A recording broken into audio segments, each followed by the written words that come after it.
Biomechanics of hitting, part two.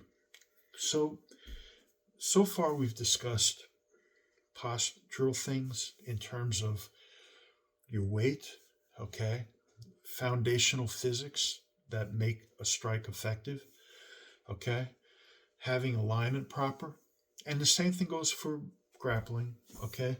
When you grapple somebody properly, even though they're doing this, it should link up and control them all the way into their whole trunk base, okay.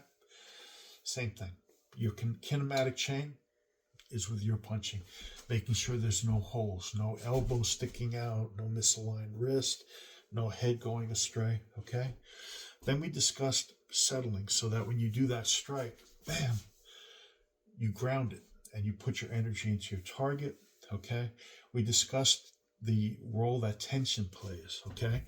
Excess tension, which causes, again, the same thing as a misalignment. It's a waste of energy, okay? So, habitually, this is what you want to start understanding in practice, okay? First of all, punch like you walk, okay? And get used to the idea is when this foot hits, the hand comes out. And don't use any extra pressure. What you want to do is, as you come to this point, gently grasp your hand. You can make your fingers tight, okay? You don't have to over tighten. Sink a little bit and make sure your weight is on your foot. Most important, make sure your foot and hand land at the same time, okay? Now, this is a big thing that I've had problems with over the years teaching people. I am punching like I'm shaking your hand. That does not mean you can't punch the same way from here, okay?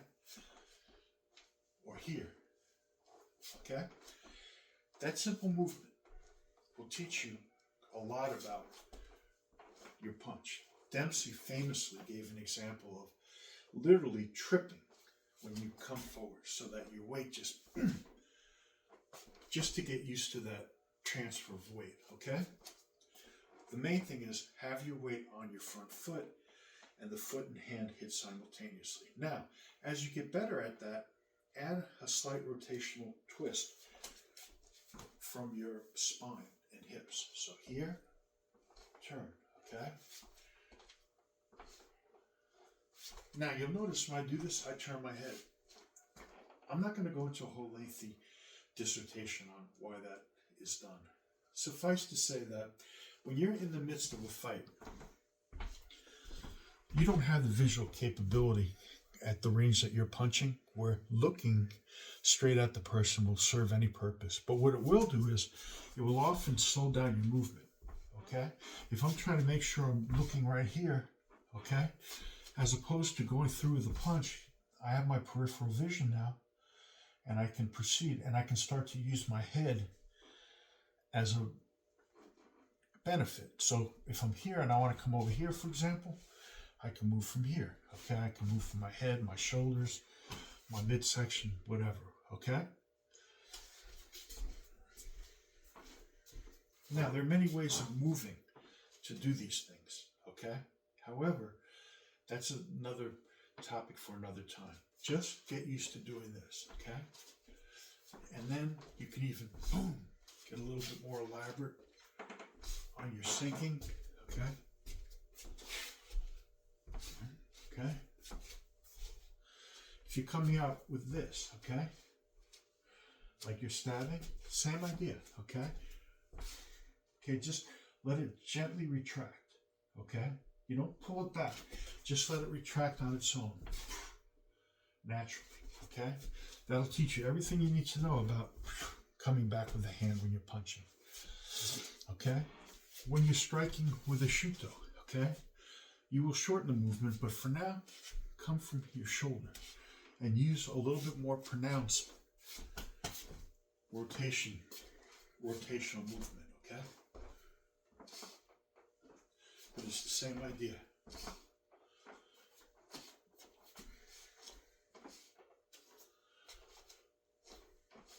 Okay, same thing. Just keep your hand in a position where it has some density, okay, where it settles. Boom. But don't do elaborate things, and don't try to stop the strike like you're hitting something hard, okay?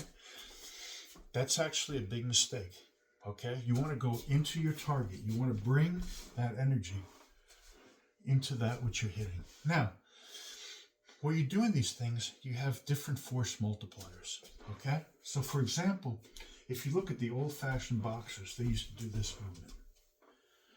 What that is you're throwing your shoulder into the movement a little bit more, okay? And think of a train. When you look at the wheels going around and the two bars that move as it goes down the track, shoom, shoom, shoom, okay? You can do that. All you're doing here is, instead of just coming here, okay, you're coming here. You're making a slight circular movement with your shoulder. Why do this? This is very good if you're going to hit twice with the same arm, okay? So from here, and for example, I want to throw a double jab. Okay, if I just come straight, this is extended and I have to pull it back. If I use that type of movement, okay, it gives me some ability to keep it in a circular movement, okay? So if I'm throwing a double hook, instead of one, back here, two, right?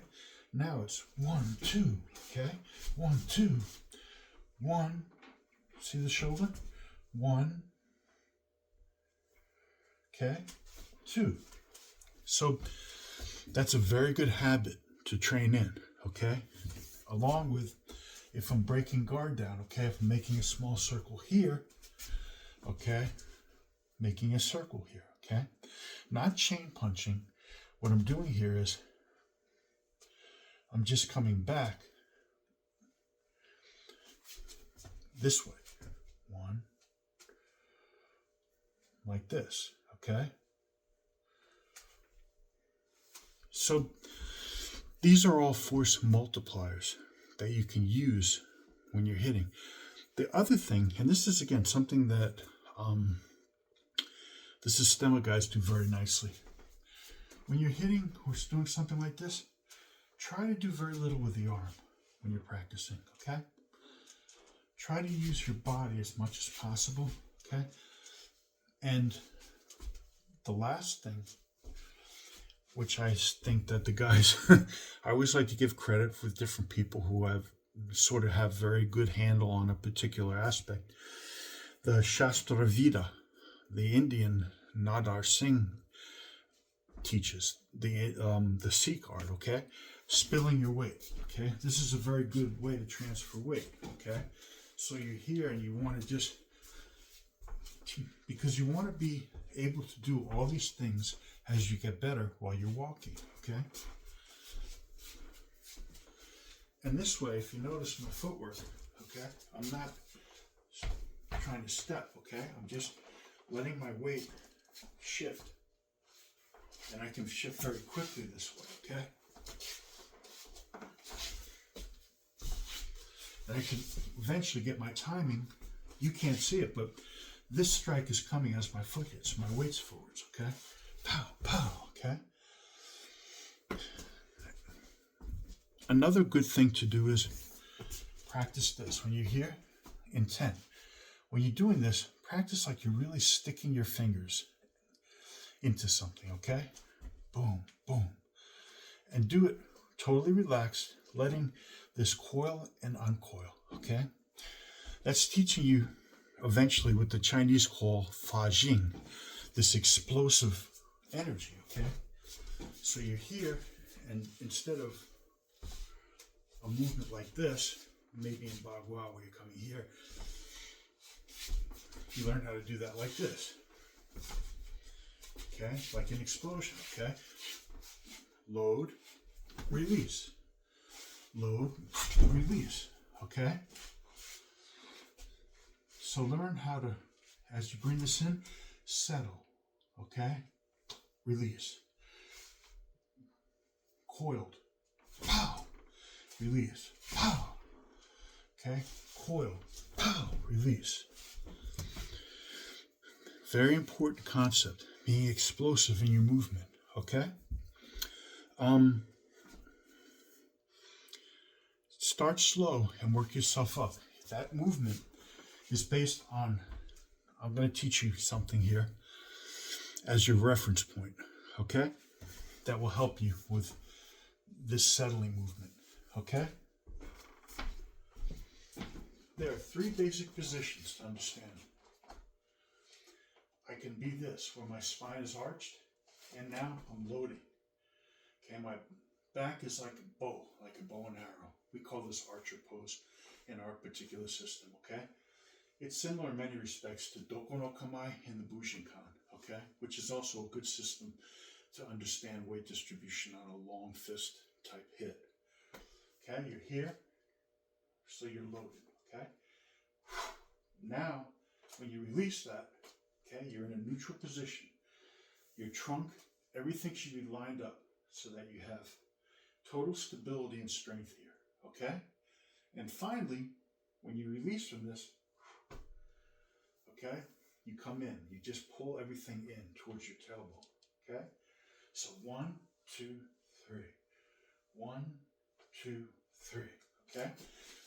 You don't have to time those with your punches per se, but they will teach you your body how to move intelligently as it's trying to generate force, okay? So something comes this way, boom, I'm loaded, okay? 1, okay? 2, okay? 1, 2. I am going all the way down to that point where I release.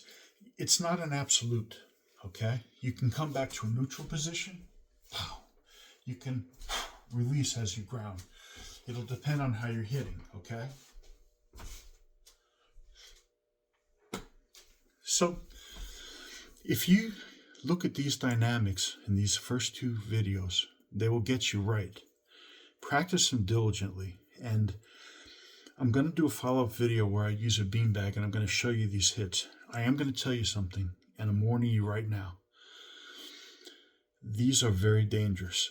You will not know your own strength. Not so much now, but when you hit the bag that I'm going to present, you got to be very careful. I've had some bad experiences that way when I was learning myself how to do this, and I really hurt some people, okay? What I'm showing you to do will break things very easily. So be forewarned, okay? I'll mention that also when I do the bag video.